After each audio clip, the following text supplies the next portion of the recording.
For those of you familiar with my channel, I recently covered a lot of the games Sega released on the original Xbox and GameCube. It was at this time that Sega began its new journey as a dedicated third-party developer and publisher. And if you are interested in those platforms, I'll leave a link to those videos down in the description. But I would be doing you all a great disservice to not cover at least some of the Sega games released for Sony's PlayStation 2.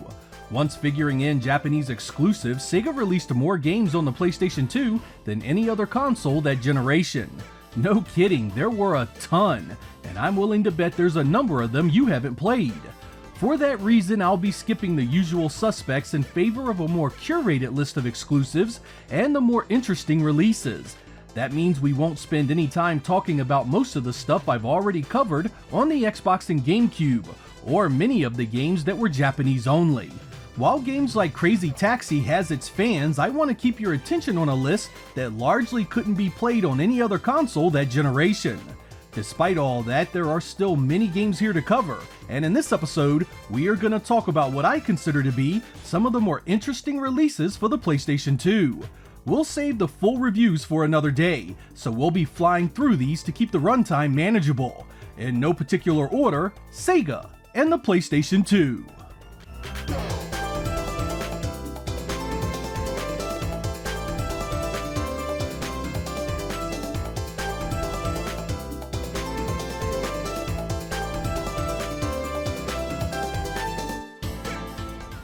What do you get when you cross House of the Dead with Castlevania? Well, 2001 brought us the answer in a rail shooter developed by WoW Entertainment.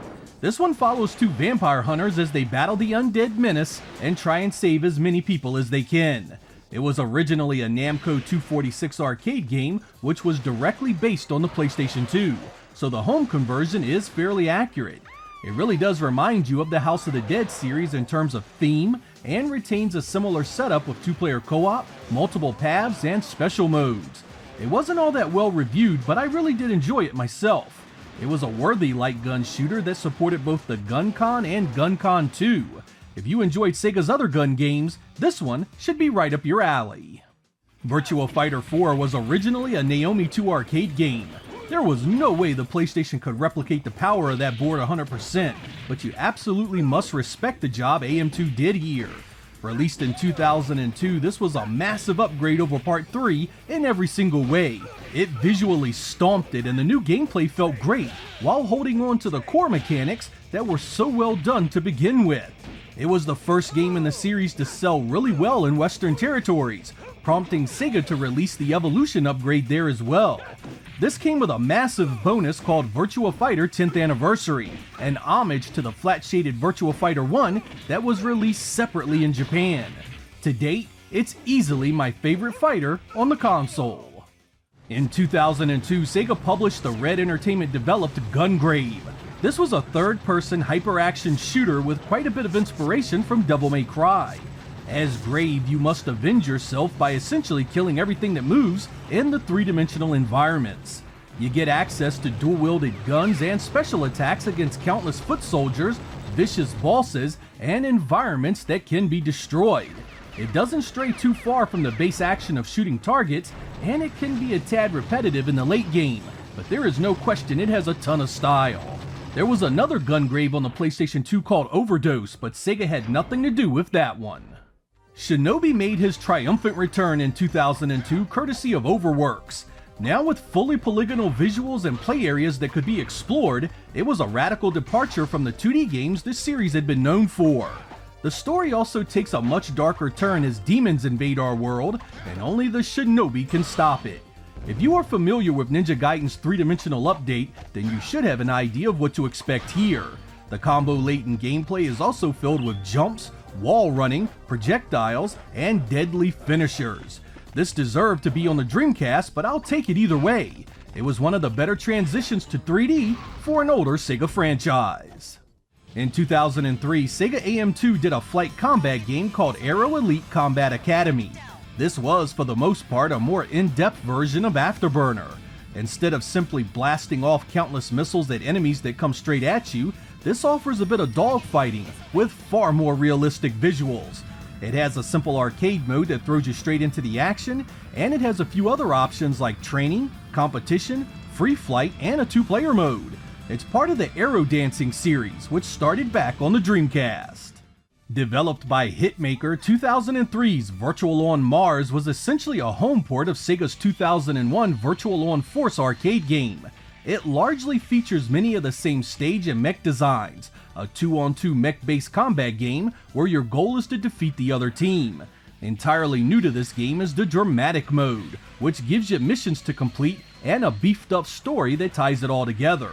It uses the dual analog for a twin-stick style interface, and it supports multiplayer. Despite the popularity of the previous entries, this one was not well received. With a focus on single-player content, many felt the core game suffered. I had some fun with it, so I won't call it awful, but without a true twin-stick controller or any modern online battle options, one could argue that Virtual On's prime had certainly been left behind. In 2003, Sega WoW released a direct sequel to Shinobi called Nightshade. This one featured a female ninja and a storyline that had the demon invasion return. It's largely similar to the first game, but failed to really take the franchise to a new level. The visuals are arguably worse, the gameplay is more repetitive, and the deaths are cheaper and more often. It can still be a good game, but the expectation of improving on the weaknesses of the first were definitely not met. This sequel could have been better. 2004 brought us our first PlayStation entry into the Shining series, called Shining Tears. This was a multiplayer action RPG with a pretty standard story of a rescued hero with no real memory of his past. The gameplay uses lots of combo latent attacks using your various team of characters, and the visuals are mostly a cutesy hand-drawn affair that kinda comes off a little weak when considering this series' pedigree. It was developed by Nextech and Salamander Factory, and while it wasn't what I'd call a Shining debut, I didn't mind it too much. There had been other Shining games that had been different genres and styles in the past, so I didn't hate the new direction. I will say the longer you play it, the more the combat and story grates, but overall it's a middling experience that will likely be quite divisive among fans. Astro Boy is a 2004 Sonic Team-developed action game based on the anime series of the same name. I really wanted to like this one, but the gameplay holds it back from being something worth your time. The camera fights you every step of the way, making combat frustrating and tedious. This is a huge shame because the core setup is actually fairly well done. There's a story here that shows Astro Boy as he gains abilities, meets new characters, and defends Metro City with multiple areas to explore. Not even Astro Boy's 1 million horsepower strength can save this one from being a massive letdown. In 2004, Sega and Red Entertainment released Blood Will Tell, a 3D action game based on the Japanese anime Dororo. This follows a warrior as he battles demons to rebuild his body. You start out missing most of your body parts, and as you win them back you gain additional abilities. For example, it starts out black and white until you get an eye back and can see in color again. Despite your situation, you are far from helpless. Your body has been augmented with swords for arms and you happen to be able to get around quite well. This was exactly the kind of stuff I love seeing with Sega's name on it. It isn't perfect, mainly suffering from lots of narrative interruptions and load times, but there's definitely charm here. The idea of rebuilding your body coupled with the strange world and characters really drives you to want to see more. Don't let this pass you by if you missed it. It's a solid experience in a similar mold to the Otage series. Shining Force Neo was released in 2005 and is a huge left turn for the series. Developed by Neverland, who did the Record of Lotus War for the Dreamcast, this is a purely action RPG experience that feels nothing like the Shining Force games before it. Shining Force had always been a turn-based tactical RPG, and while you still get lots of story, you can level up, equip new items, and explore towns and areas all around you. When it comes to gameplay, it's all pretty much hack and slash action with a bit of magic thrown in. This makes this a massive letdown for fans of Shining Force 1, 2, and 3, and honestly feels far more similar to Shining Tears without the multiplayer and sporting a new art style. Later areas can even feel more like Dynasty Warriors than Shining Force. It's far from the terrible experience many label it, it's just not Shining Force as you remember it. Outrun 2 was one of my very favorite Sega arcade games ever, and I was really happy to see it get ported on a few different platforms. The PlayStation got its own version of Outrun 2006 Coast to Coast courtesy of Sumo Digital. It had online play, PSP connectivity for save content, and looked and played really well. I still consider the Xbox the best console version, but this one certainly held its own. For those of you that dabble in the PlayStation 2 Japanese scene, there is an updated version of this called Outrun 2 SP that cuts the censorship on the girlfriend, adds some new music, and adds support for force feedback racing wheels. It also shipped with a separate music CD in the case. It was a limited release and quite expensive on the secondhand market. It was 2005 when Sega dropped the very first Yakuza title on the PlayStation 2. It was developed by New Entertainment R&D No. 1 and followed the adventures of Kazuma, a man imprisoned for 10 years for a crime he didn't commit. As he attempts to put his life back together, all sorts of shit hits the fan, and before you know it, you have people trying to kill you, people you have to find, and in between all that, you can play games, eat, gamble, and visit massage parlors. It was kind of the natural progression of what Sega started with Shenmue, with just an added dash of popular open world titles of the time. Though it was crazy popular in Japan, the series has not seen the same success in many Western territories. A real shame because it's actually pretty good, and I plan on full reviews of the series in the future. Sega also dropped one of its first Genesis compilations on the PlayStation 2 as a third party. Called Sega Genesis Collection in the US and Sega Mega Drive Collection elsewhere, this had hits like Golden Axe, Ristar, Shadow Dancer, Comic Zone, and the Phantasy Star games. You could even unlock some arcade titles like Zaxxon and Altered Beast. The emulation quality was a tad suspect, but the overall playability was still there, making it a good addition if you had not owned a Genesis back in the day, or you had a few games you wanted to revisit. Later Genesis compilations would crush it in quality and game selection, but this one wasn't bad for 2006. In 2007, Sega was back with Shining Force EXA, and Neverland was again at the helm. This is pretty much in the same mold as what we saw in Shining Force Neo, action RPG with a pretty typical story and familiar characters. You're after the Shining Force sword in this one, and it does add improved pacing and more strategy to the battles, but it's still not a particularly compelling entry. These games felt so simplified compared to the long battles that took real forethought and skill to beat in the older turn-based tactical games. Again, not the trash it's often made out to be, yet still not at the level this series deserved. In 2008, with the PlayStation 2 still on the market and selling well, Sega ported a follow-up to Sonic Riders called Zero Gravity. Much like the original game, this is a hoverboard racer where you do tricks and follow different paths as you battle for number 1. If you watched my GameCube or Xbox video, you know I didn't get on well with the original, and here I was just as unimpressed. It of course doesn't help that I haven't played this in 15 years, but I'm just as bad now as I was then. Fans of the first likely will dig it, but for the traditional racing fan like myself, I just couldn't get into it. During the PlayStation 2 days, Sega also chose to publish some movie tie-ins, and 2008's Iron Man was one such endeavor. It was developed by a company called Artificial Mind and Movement, and is a third-person action game loosely based on the movie. There's a certain appeal to flying around as Iron Man and blasting bad guys, but it's shallow as a puddle. This amounts to little more than doing the same thing over and over. Enemies and vehicles flood in and keep spawning until the level ends. You have different armors to employ, a good set of weapons, and the feeling of flight is suitably chaotic, but after an hour or so, you have pretty much seen all this has to offer. Well-seasoned gamers can skip it, but I'm willing to bet kids will absolutely love it.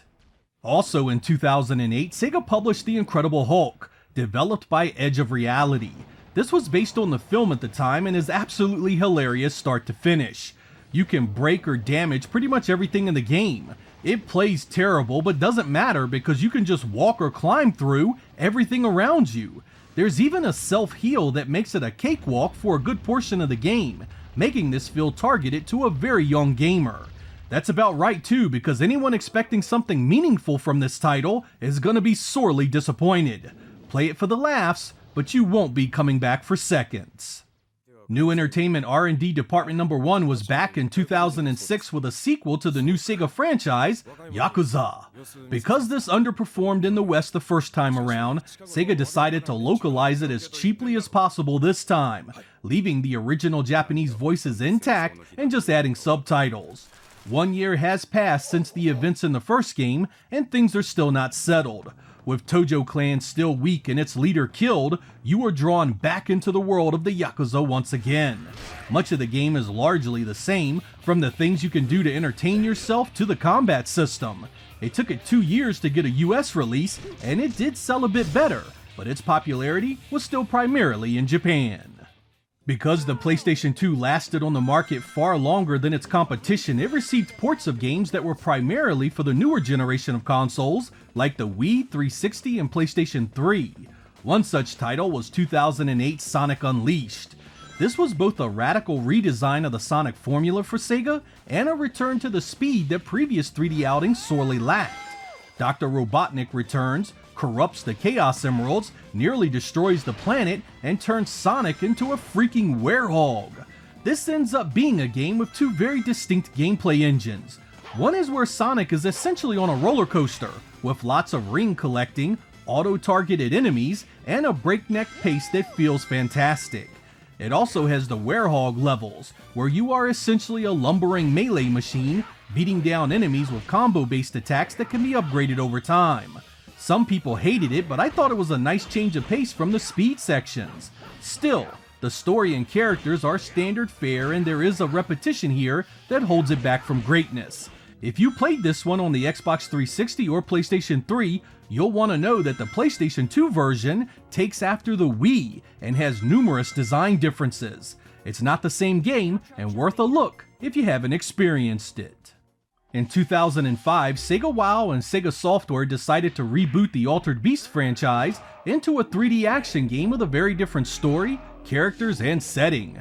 This time we forego the whole Zeus reanimating a fallen warrior to save his daughter thing, and instead shoot to modern times, genetic experimentation, and a soldier looking for the truth. It almost feels like a Resident Evil spin-off, really.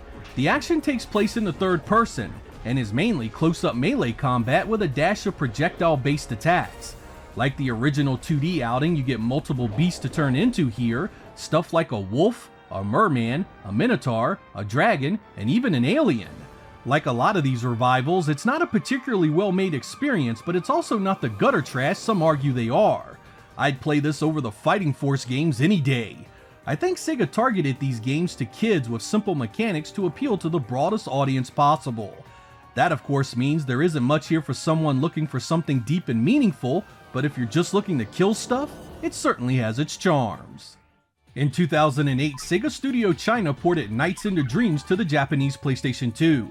It was exclusive to that region and featured a number of huge upgrades to the visuals, which included increased draw distance and better textures. It also included the content from Christmas Nights built in, and some added costumes. Despite the passage of more than 10 years since the Saturn original, Nights still held its own as a score attack game, and it actually plays quite well with Sony's pad. There was also a special edition of it called the Nightopia Dream Pack, which included a storybook. The later Xbox 360 and PlayStation 3 ports were based on this content. With Sega picking up Technosoft's IPs, they developed the 2008 release, Thunder Force 6. This gets a lot of bad opinions because of its throwbacks and homages to past games in the series, but I really enjoyed it. It's true the sound and visuals could have been stepped up, but I love how the difficulty scales so well for beginners and veterans, and I appreciated the designs that are so familiar to the series. The developers chose this time to take the Radiant Silvergun approach to the weapons, and give you them all right from the get-go so they can be changed at any time. I really dug that too because it allowed me to play it how I wanted. Does it live up to the Technosoft developed titles? I guess it depends on your expectations, but I had a blast with it and still own it all these years later. I didn't realize it for years, but in 2002 Sega brought Virtua Cop Elite Edition to the European PlayStation 2. It was a compilation of the first two games in the series that supported Namco's GunCon 2. These ports of the arcade originals featured enhanced sound and visuals while retaining the same great co-op gameplay. It doesn't do anything new, and I would have loved it to have been released a year later with Virtua Cop 3, but I'll take it either way. It was not released in North America, and the Japanese version was called Virtua Cop Rebirth. Sega Rally 2006 was a PlayStation 2 Japanese exclusive that continued that great series of racing games. It upgraded the visuals quite a bit while retaining much of the arcade-centric gameplay you knew and loved. It has a load of new cars and tracks, and there was a special edition of it that included an arcade port of the original Sega Rally Championship. It was never ported to any other console and remains a true exclusive to the PlayStation 2. The Sega Ages 2500 games was a series of releases by various developers that were so named for their budget 2500 yen cost. At first they were polygon remakes of classic Sega franchises, before morphing into ports of games spanning many years of Sega home console and arcade hardware. There were a total of 33 volumes with everything from Master System games, Genesis games, Saturn games, and a number of popular arcade games as well. On my first channel I covered these games in a video series that I unfortunately lost the original masters to, so I'll be redoing that video again in the near future. There is a ton to unpack with this series, a lot of good, but also a fair bit of not so good, so it's something definitely worth talking about. For now, let's do a quick montage of what these games included.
The PlayStation 2 was loaded with many more Sega developed and published games than I have shown you here, but I wanted this to be just a taste of a much broader range of games that I intend to cover in the future.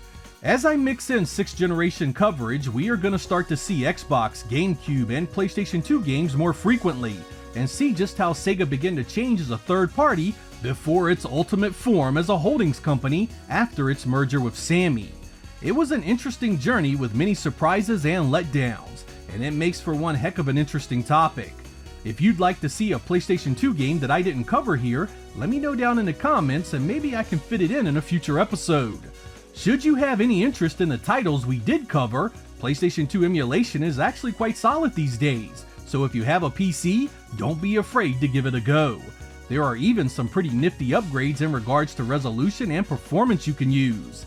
Since we are on the subject of the PlayStation, I also plan to mix in some OG PlayStation coverage as we expand to non-Sega hardware. While Sega themselves weren't prevalent on that platform, many of your favorite third parties were, and it's always nice to see what they were up to outside of Sega's ventures. I will of course remain very Sega-centric in my coverage, but in order to grow and keep the entertainment varied, I think you guys will enjoy seeing games from other platforms being featured here. If you are anything like me, the more games, the merrier. I'm Sega Lord X, thank you guys for watching, and I will catch you next time. It was a cold January day way back in 2001 when Sega announced its exit from the console-making business. The Dreamcast had started off so promising, but the reality of Sega's weakened position came crashing down all the same, and the dream was truly over. The rumors had been circulating for months, but it was finally official. From here on out, Sega was going to be a third-party publisher on multiple platforms. Also in 2001, Microsoft was planning on launching its new console, the Xbox, to compete directly with Sony's PlayStation 2. This was an extremely exciting time for me because I was always interested in the birth of a new console competitor. When the Xbox launched in November of 2001, it had a monster list of games to choose from. If you wanted an NFL title, there were no less than 3 of them. If you loved three-dimensional fighters, you had the drop-dead gorgeous Dead or Alive 3.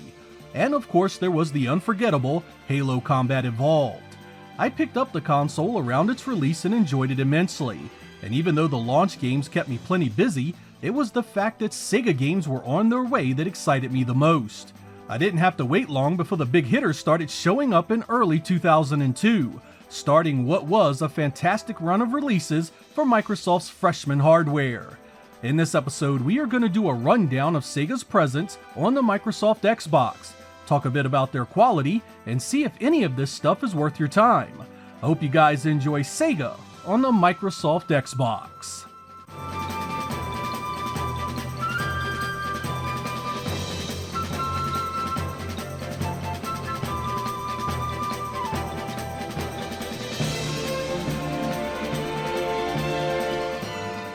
Sega started off by releasing games that were safe and well in their defined area of expertise. Sports titles.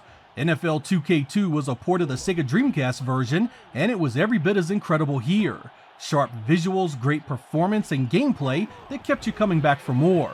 NBA 2K2 was another one that nailed the sport only as Sega could. World Series Baseball was a home run as well, besting the Dreamcast titles by a mile, and looked just incredible on Microsoft's machine. This initial volley of offerings instantly established Sega as a force to be reckoned with as a third party, and put companies like Electronic Arts on notice that the days of easy success in the sports genre were over. Sega's first real exclusive content on the Xbox came in the form of Jet Set Radio Future, which was a continuation of the game we had seen on the Dreamcast. You are doing the same basic things here, tricks, tagging, and navigating huge areas on rollerblades. The cel-shaded visuals were still very nice looking, and it had a unique and well-suited soundtrack that pulled it all together. It was a bit of an acquired taste given the art style and the sound, but if that didn't turn you off, this was a great adventure to be had. One of the early surprises on the Xbox was Gun Valkyrie, a third-person shooter with some of the better console visuals available at the time. But this one also had an extremely cumbersome control scheme that gave it a hell of a barrier to enjoy it. It played counterintuitive in just about every way, and had you seriously fumbling with the controller the first time you began. But here's the thing, get used to it, and this is a hell of a game. It had everything. Aliens, guns, swords, huge stages, and enemies. It was developed by Smilebit and began a series of releases that were unforgettable. Crazy Taxi 3 was a huge release when it landed in 2002. This was a continuation of a well-loved Sega series that wasn't a sports title, something that we may have eventually have seen on the Dreamcast itself. This time the main addition is an area called Glitter Oasis, which is modeled after Las Vegas and its wild nightlife. Keeping it in line with the other titles, you still get some familiar areas to run fares in, and you of course have the great mini-games to do on the side. Crazy Taxi's gameplay was starting to lose some of its appeal at this point, but it was still quite a good time, and it looked great on Microsoft's console. As 2002 wore on, Sega really hammered home its sports titles. Sega readied many of this new batch with not just 4-player local multiplayer, but online multiplayer as well. NFL 2K3 showed up looking and playing incredible, and they even augmented their football lineup with the new option, NCAA College Football 2K3, a direct assault on EA's bread and butter. NBA 2K3 made its debut in what I honestly feel was the best that series had ever looked or played. Sega Soccer Slam was another one where Sega tried to establish a meaningful presence, but it wasn't particularly well received. Sega GT 2002 was a big change and upgrade over the Dreamcast original. It's essentially Sega's answer to Gran Turismo, so you get the same basic formula. Starting out with nothing, win races, buy cars, and upgrade your new rides. It's got 2-player split screen, and Sega released an online update to it the following year. There was no doubt about it, Sega had transitioned well away from the Dreamcast, and was now a major factor in sports video games across multiple platforms.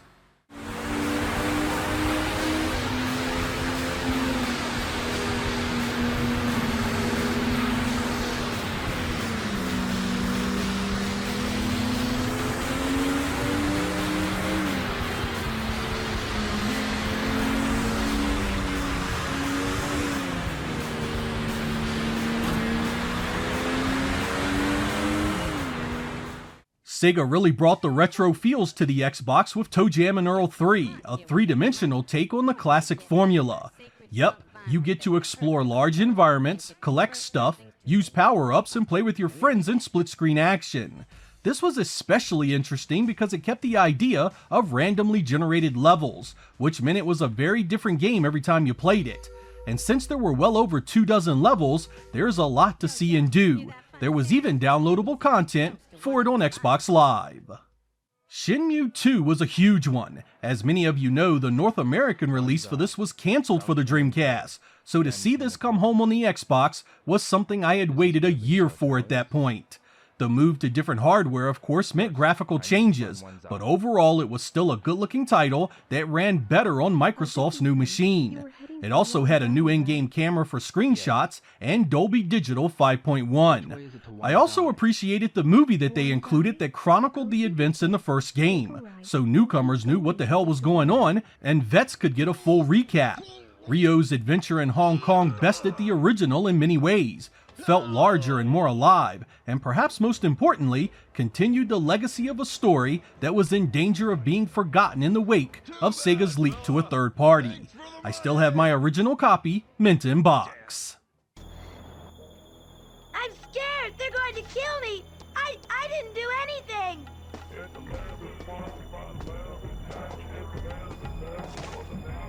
Hand over the kid if you don't want to get hurt! What are you going to do? It's none of your business! I don't think so. Looks like he wants to get hurt. I'm not the one who'll get hurt here. One, now! Huh? Run! What the? Wait!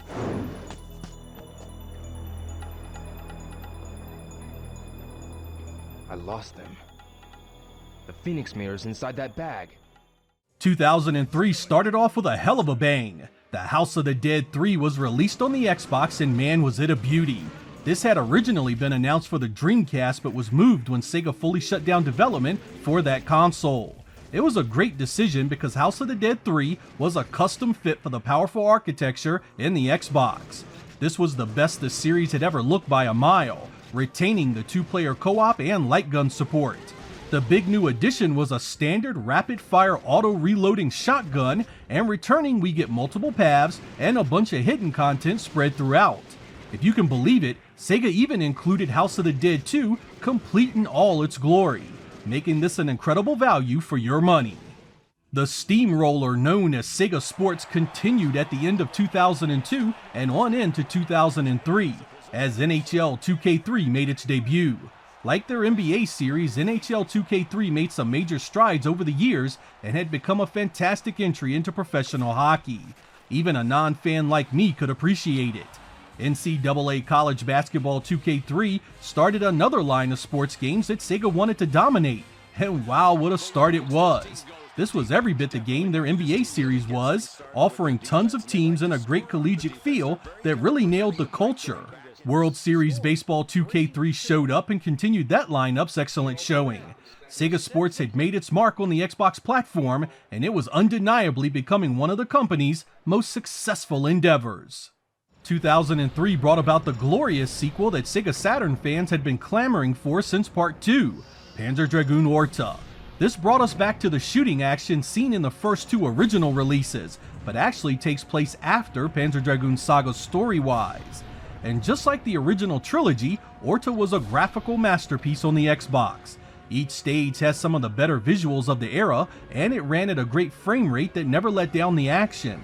There's loads of unlockables, including a port of the original Panzer Dragoon, making this a fan's dream come true. I really wish this had been made for the Dreamcast during its lifetime, but I'll take what I can get when it comes to Sega continuing old franchises. Orta was a winner of rare caliber. Phantasy Star Online started life on the Dreamcast, and it was moved over to the Xbox once Xbox Live was up and running. Sega put episodes 1 and 2 into one package and supported it with additional content you could download. I would have much rather have had a new traditional Phantasy Star entry, but there's no denying this one had its fans. The servers are of course long gone these days, but back then it had a heck of a following. From Software is known for games like Dark Souls, Bloodborne, and Elden Ring these days, but back then, there was Otage, the granddaddy of them all. And I don't care who says what, this game was a freaking juggernaut on the Xbox.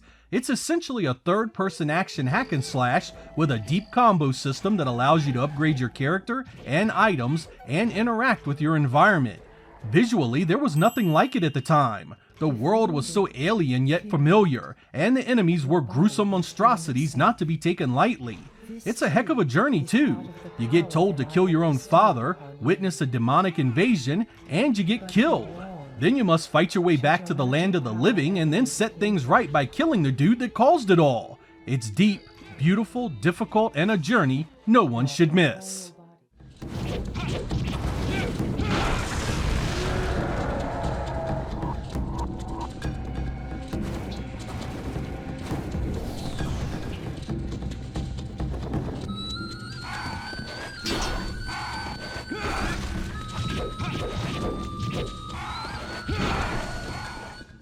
It was in 2003 that Sega entered into a contract with ESPN to converge its Sega Sports brand into one powerhouse franchise. While Sega and ESPN had already been working together in previous games, this new venture basically meant that every single one of their 2K series of sports titles would be called ESPN Sports titles from that point forward. They still had 4-player local multiplayer, still had Xbox Live support, and still ran at an impressive frame rate. Whether it was the NFL, NHL, NBA, MLB, and even the college level stuff, Sega Sports was entering into a new era of excellence and really started to pull away from everyone else in the category. Sega Sports was back to full strength, and these games looked and played the best on the Xbox. But alas, the great Sega Sports resurgence was cut short the following year, as the ESPN 2K5 series would be Sega's last. With Electronic Arts securing an exclusive deal with the NFL, Sega decided to sell Visual Concepts, the main developer of its sports franchises, to Take-Two Interactive, ending their annual sports updates entirely. Believe it or not, it took Sega all the way to 2004 before we saw an original Sonic console product created as a third-party developer. Sonic Heroes was a team-based 3D platformer where you lead your group into battle, doing things you'd expect in a Sonic release. Each character has certain abilities and you can switch to them on the fly. It supports 2 players and wasn't a bad game by any stretch of the imagination. Dr. Robotnik needs his butt whooped again, of course, and among the 3D Sonics at the time, I kinda liked it. I always felt that Headhunter was an underappreciated classic. Yeah, it was clunky, but so were most third-person 3D games at the time. When the sequel, Headhunter Redemption, showed up, I was really excited to play it, and it had a lot going for it. The visuals are improved, there's 2 heroes to choose from, there's crazy puzzles to figure out, and there's plenty of gunfights to get into. The big issue is that the gameplay is still rather clunky. Just the act of moving around and aiming can frustrate you, but I still think there is a game here worth playing.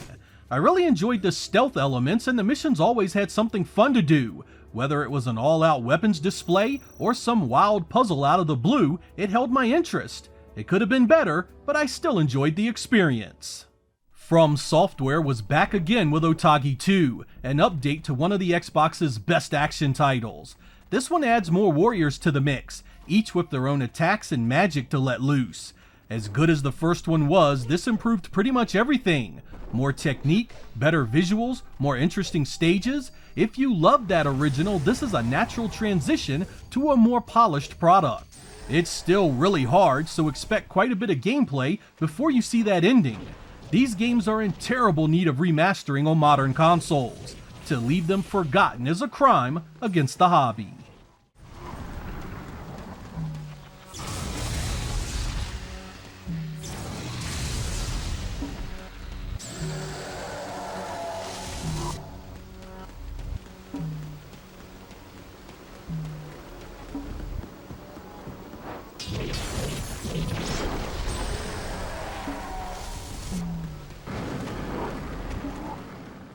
As 2004 began to wind down, Sega dropped what was, without question, one of the finest arcade racing games ever released on the Xbox, Outrun 2. This was a port from the arcade that was based on the Xbox architecture, so the port home was spot on and played incredible. The developers at Sumo Digital crafted a loving follow-up to the 1986 arcade original, and they took advantage of all the technology available to them. Outrun 2 came home running blazingly fast and with an impressive variety of stages to race across. It had a number of challenge-based extra modes to keep you busy and some pretty tantalizing unlockables from other popular Sega racing titles. The gameplay relies heavily on power sliding and throws away realism for the thrill of speed and doing everything you can to hold on to it. It's beautiful, it runs great, the soundtrack couldn't have been any better, and it even supports 8 players via the System Link. It's the absolute pinnacle of arcade racing goodness.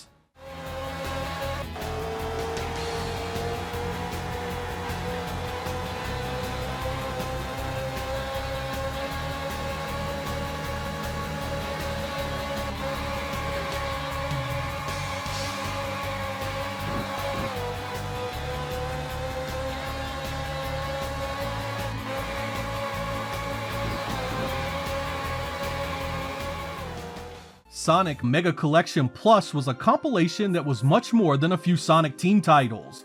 Here you get the first 3 mainline Sonic releases, Sonic & Knuckles, Sonic 3D Blast, Sonic Spinball, and Dr. Robotnik's Mean Bean Machine. You get the Game Gear Sonic-based games, as well as some cool unlockables like Flicky, Ristar, The Ooze, and Comic Zone. Think of it as Sonic Jam, but with the added bonus of a bunch more games.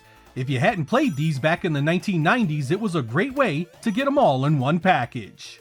Sega was also keen to spread its new IPs across multiple platforms, which gave us fun software like Super Monkey Ball Deluxe on the Xbox. This is a party puzzler that has content from both Super Monkey Ball 1 and 2, so we have 300 stages here to navigate. You also get a dozen mini-games, a story mode, and 4-player simultaneous support. If you're looking for a ton of gameplay for your family and friends, look no further. Sega was no stranger to publishing, and they took a number of games under their banner for the Xbox. They did 2 Worms games, Worms 3D and Worms Fort Under Siege. Both of these should be familiar to many of you, and they were decent games, especially with someone to play with you.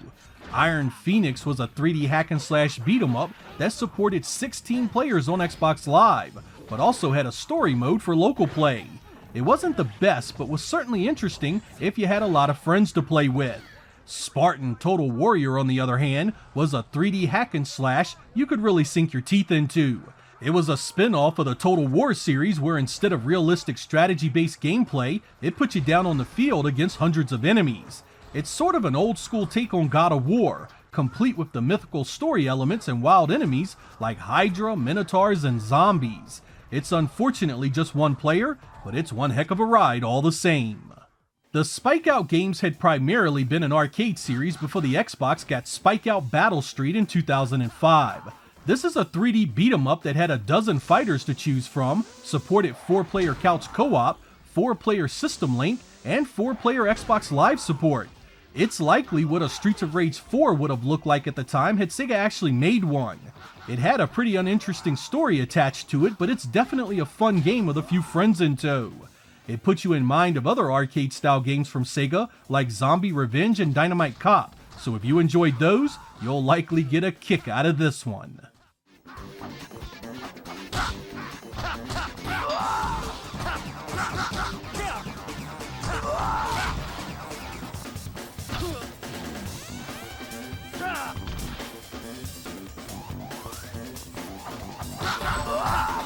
Life's up. Here comes the boss.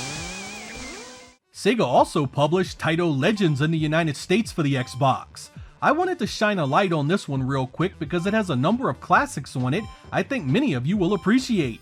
Aside from stuff like Bubble Bobble and Elevator Action, it has Operation Wolf, The New Zealand Story, The Ninja Kids, Space Gun, Thunder Fox, and the unforgettable Rastan.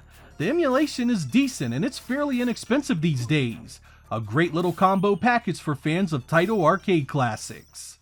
Shadow had been positioned as Sonic's main rival for a number of years before he received his own game, Shadow the Hedgehog. This one was pretty jarring initially because it was a much harder-edged adventure than what we normally saw in these types of games. Shadow toted around an arsenal of firearms in addition to his normal attacks, and he even had the ability to commandeer vehicles. But for all the hate this game gets, I really thought the light and dark storylines and how you could choose Shadow's destiny was rather refreshing, and gave the series a new twist to play around with. Shadow has no clue what's going on, and your choices determine how the story proceeds. It had its problems, none that were new to 3D Sonics, so it ain't perfect. Is it one of the worst Sonic games ever? Not by a mile. What do you get when you mix Sonic with the hoverboards from Back to the Future 2? Why, Sonic Riders, of course. This is a racing game where you and up to 3 other people get to race one another across familiar areas while doing tricks, collecting rings, and pulling off boosts against your foes. Series favorites like Sonic, Tails, Knuckles, and Amy are here, as well as newcomers like Jet the Hawk and Storm the Albatross. Of the 3D Sonic racing games, this is one of my least favorite. The air-powered boards here must constantly be managed, distracting from the action all around you. This mechanic becomes tiresome, and I would have much rather have had a traditional system of earning boost and picking up weapons on the course. It's not awful, but the later Sonic racing titles absolutely destroy it. We end our Sega Xbox run with the impeccable Outrun 2006 Coast to Coast. It was the last Sega release for the platform, a magnum opus of racing perfection. This takes the content of Outrun 2 SP and mixes in coast-to-coast options. Here there are 15 cars to choose from, a career and mission mode where you compete in trials like drifting and races where the last place driver gets knocked out. There are of course unlockables, it has local multiplayer, supports 6-player system link, and it has custom soundtracks. It updated one of the best arcade racing games of all time with more to do, more to unlock, and more areas to discover. To date, Sega still has not topped it, and it remains one of the best experiences in the genre.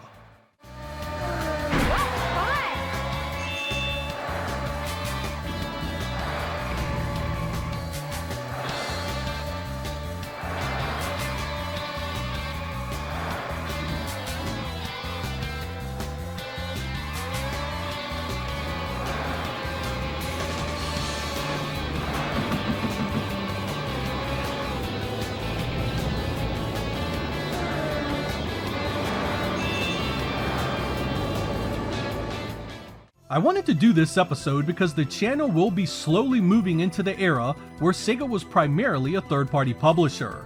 While we only focused on the original Xbox in this episode, we will soon be looking at the likes of the PlayStation 2, GameCube, and many others in the near future.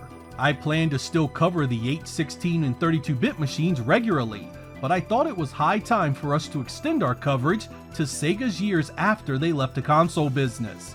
I always kind of felt like the Xbox was the closest thing we ever got to a Dreamcast 2. In fact, many of these titles would have been what I was expecting on the Dreamcast should it have lived longer. While a number of these games had releases for other consoles, quite a few did not, and remained Xbox exclusive for years, if not indefinitely. This helped the platform become a personal favorite of mine. Along with Sega's support, I really enjoyed the likes of Halo, Crimson Skies, and the Knights of the Old Republic games. I also felt many multi-platform releases looked and ran better on Microsoft's console, often sporting effects, performance, and resolutions that look superior on a high-definition television.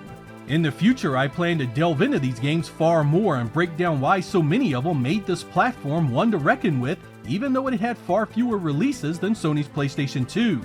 Much like many of Sega's own consoles, it may not have sold as well as its competition, but that in no way meant it wasn't worth playing. I'm Sega Lord X, thank you guys for watching, and I will catch you next time. Just a few months after the demise of the Dreamcast, Sega began an aggressive change in strategy by signing on as a third party for nearly all of its former competitors. Aside from the PlayStation 2 and Xbox, Sega also made clear its intention to bring many of its wares to the Nintendo GameCube. Originally released in 2001, I was initially intrigued by the console's opening volley of releases, specifically the gorgeous Star Wars Rogue Squadron 2. It clearly showed the GameCube had the chops to display some pretty impressive graphics. Along with a few other winners, the end of 2001 proved quite nice to be an owner of Nintendo's brand new 6th generation console, especially for its asking price of only $199. As 2002 came into focus, an entire world of Sega goodness began opening up on the GameCube, including a handful of releases that I consider absolute classics. In this episode, we are going to go over many of the nearly 40 titles Sega developed and/or published for the Nintendo GameCube. This is my first major capture using the GameCube, and I broke out the component cables to give us a decent picture while viewing these games. I hope you guys enjoy Sega on the Nintendo GameCube.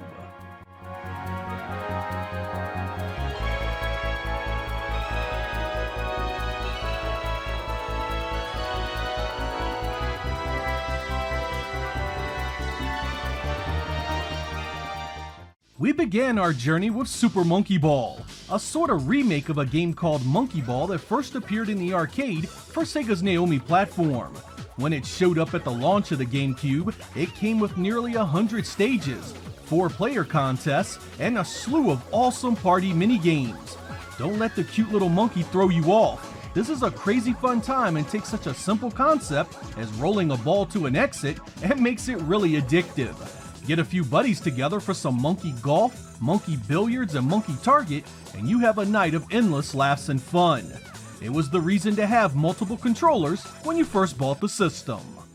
Shortly after the North American launch, Acclaim published Crazy Taxi for the GameCube, a port of the popular arcade and Dreamcast racing title.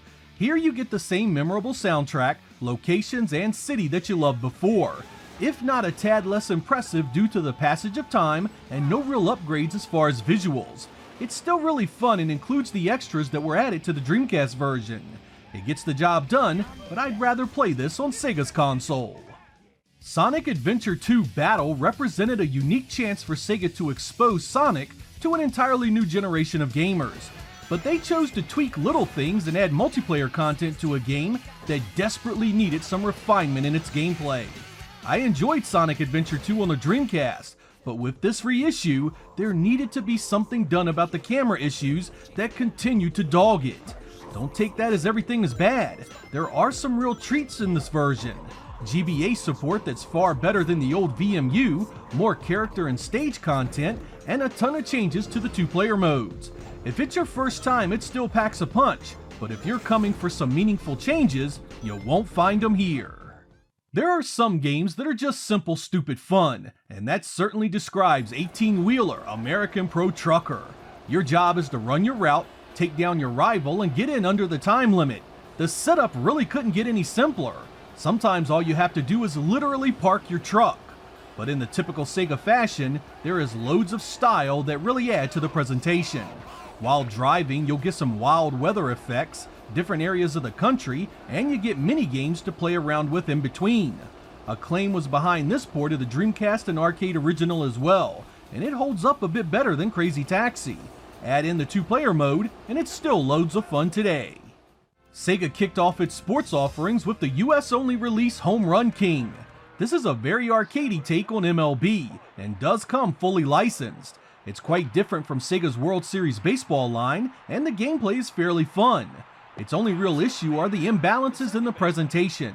The field and players look good, but man does the crowd and stadium look like complete garbage. It's still worth a look if you appreciate the sport. Sega also brought NBA 2K2 to the GameCube, a very good port of an already solid Dreamcast release. The animation could be a bit stiff, but the gameplay was as fun as ever. Grab 3 buddies for the 4-player matches, and it could easily pass an entire night. In my recent Xbox episode, I said a few words about Sega Soccer Slam that was taken as I felt it was a bad game. It really wasn't what I meant, because this is actually not bad at all. Think of it as sort of an NBA Jam take on soccer. 3-on-3 matches that take place on a smaller field with a reduced rule set, all wrapped up in zany teams and crazy power-ups that will appeal to many that have no special love for the sport. It's quite worth looking into. Now, what was just as curious as all get out was the fact Sega released Virtua Striker version 2002 on the GameCube just a few months after Sega Soccer Slam. And if Virtua Striker 2002 had been a hardcore sim of the sport, you could have at least understood that. But it wasn't, at all. It's as arcadey as arcadey gets. The visuals are great, but flooding the market with 2 options like this seemed like a really bad idea. Those that want a quick flash in the pan here and there may enjoy this, but hardcore fans should stay far away from it. Beach Spikers Virtua Beach Volleyball was a port of a Naomi 2 arcade game that I thoroughly enjoyed. The visuals are great, the gameplay is easy to get into, and it has 4-player support. You can even create teams. I can't really say that I've played many great volleyball games, but this one is a real gem. When I played NFL 2K3 for the first time, I just knew Sega Sports was coming into its own.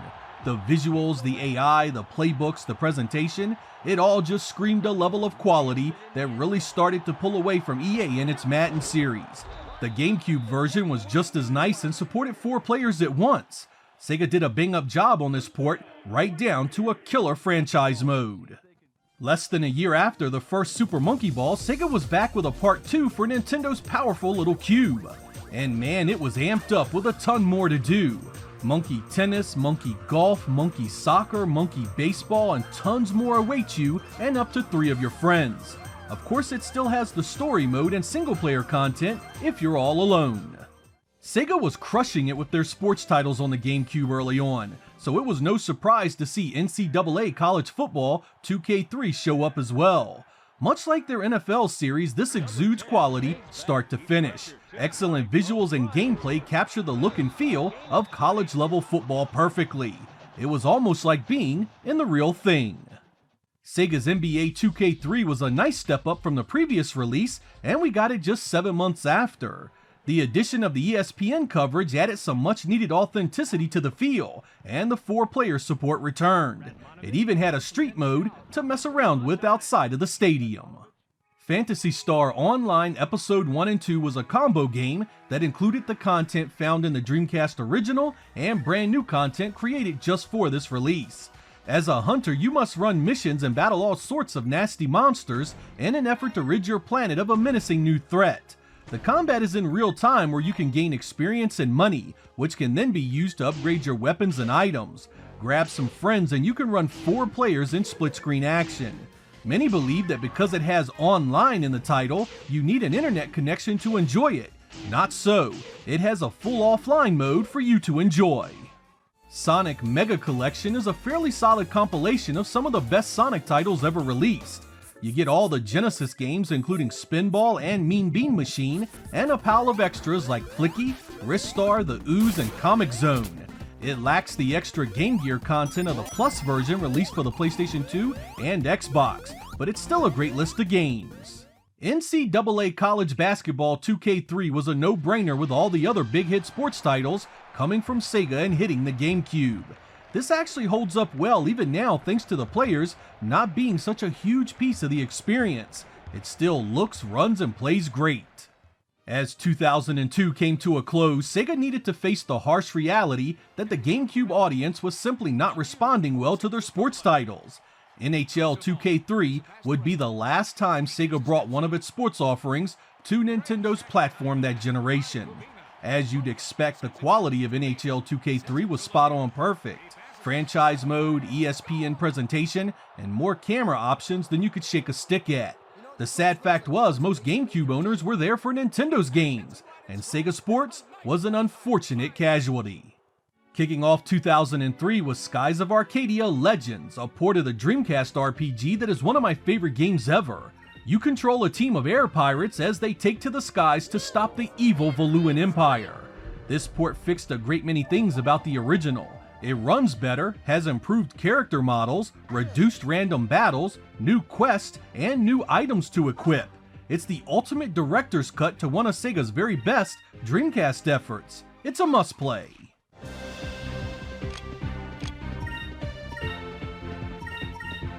Here goes! Moons, give me strength.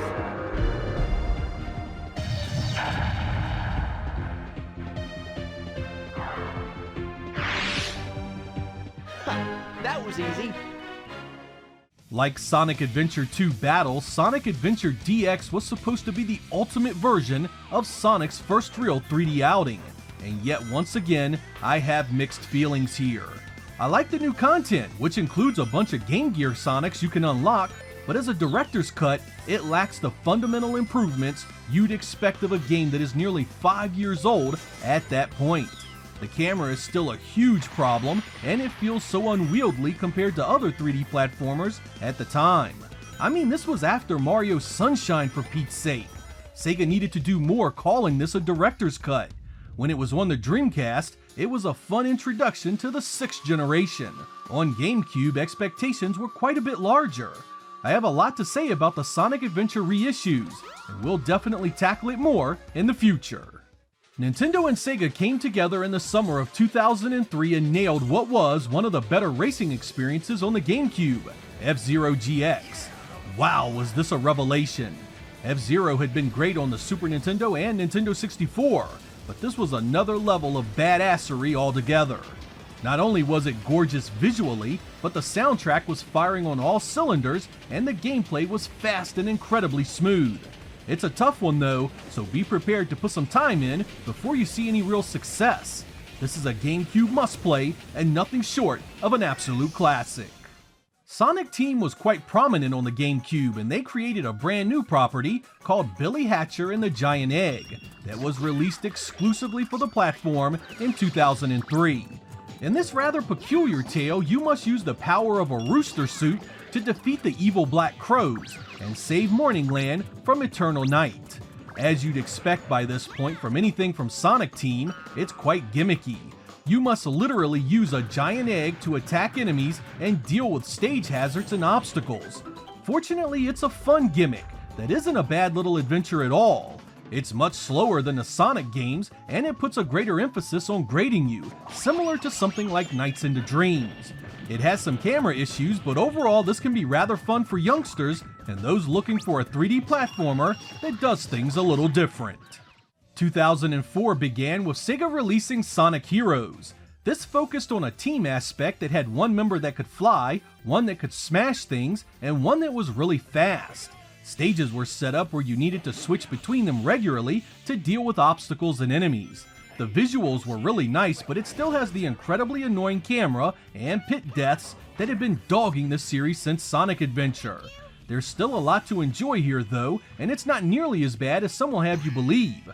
If Sega ever remakes it and fixes the nagging issues, this could be a real winner on a modern console, especially with some online multiplayer.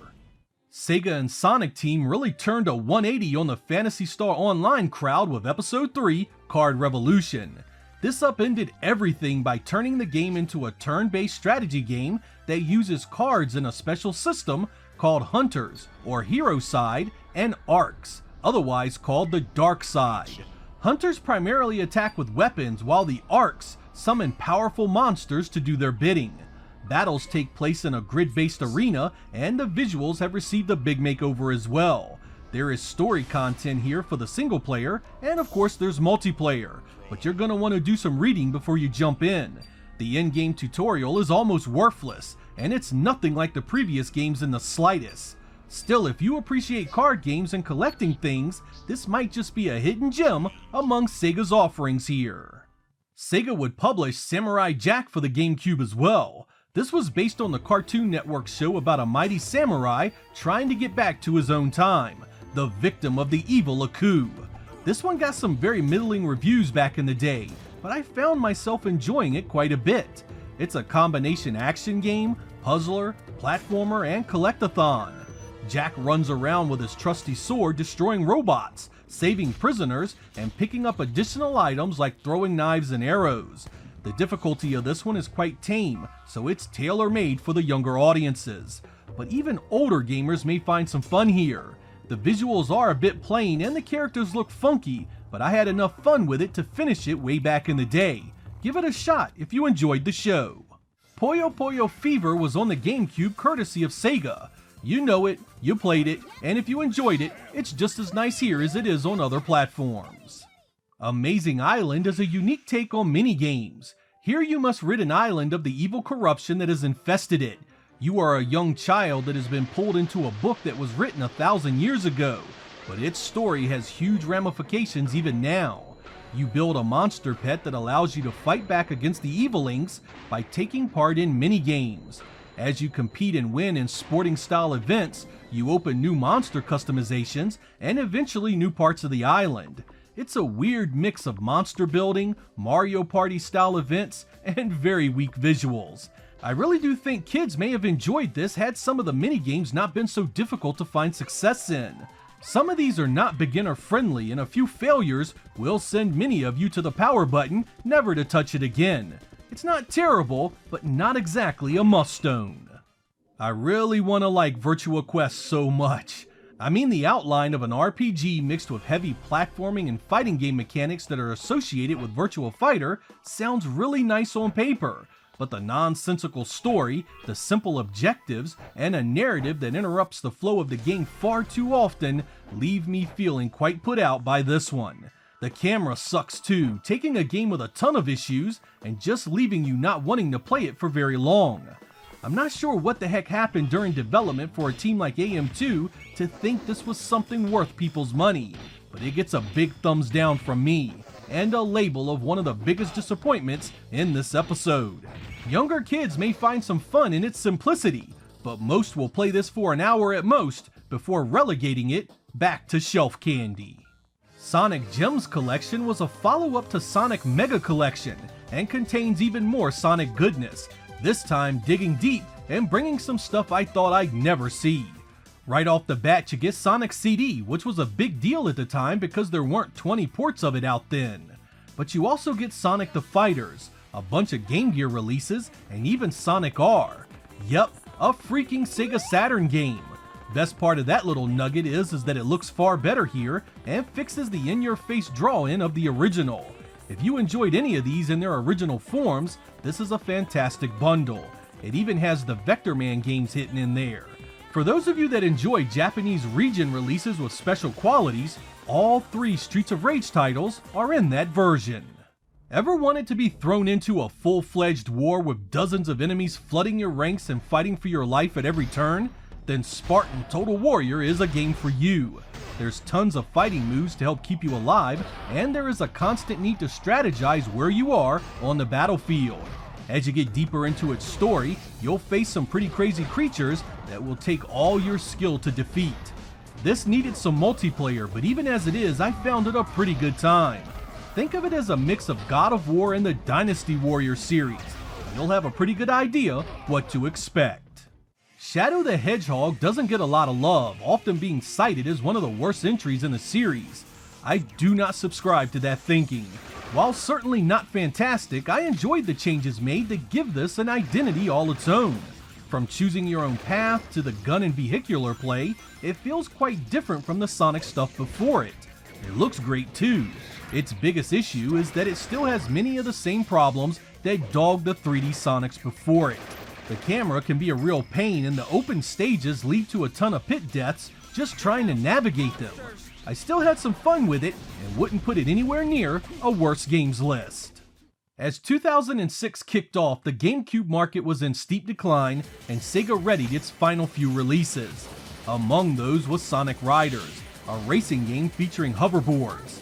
I mentioned in my Xbox episode I didn't enjoy this game, and I stand by that assertion here. I just do not find this to be very fun.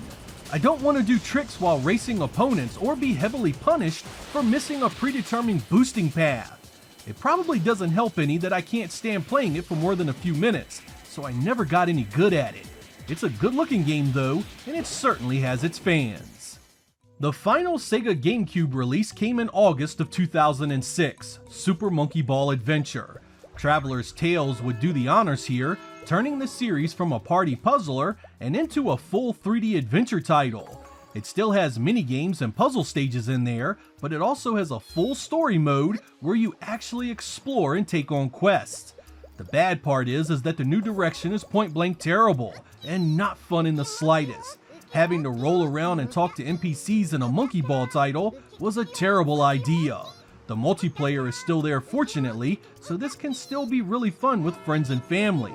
That content is short though, so I recommend sticking with the other two releases on the GameCube or Deluxe on the Xbox and PlayStation 2. Like my Xbox episode, I wanted to kick off some coverage of Sega as a third-party developer by touching upon some of its releases after the Dreamcast bit the dust.